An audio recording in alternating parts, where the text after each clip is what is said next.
100 টাকা fix price.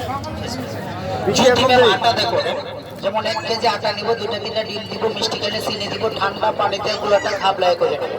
শেষ একটা অপশন।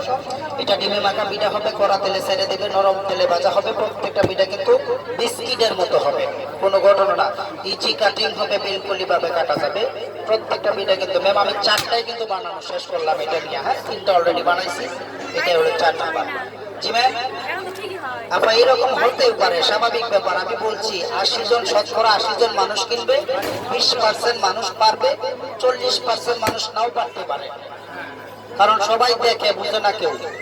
আপনি দেখতেছেন কিন্তু বুঝতেছেন না, বুঝতে হবে আগে, দেখবেন পরে। একই ক্লাসে পড়াশোনা, 5 জন পরীক্ষা দিচ্ছেন, 3 জনে ফেল করছে, 2 জন সে কোনো ক্রম বাচ্চাইছে। আপনার বাবাও পড়াইছে, আমারও, এরকম হয় না স্যার? তাহলে এগুলো কাজ কর্ম সবকিছু আমাদের এক প্রজেক্ট, আমাদের সবকিছুই দেখবেন। একজনের তরকারি ভাগ করে 7 বার জোর চেক করে, 7 বার জোর লাগালে খায়া খায়া চেক করে।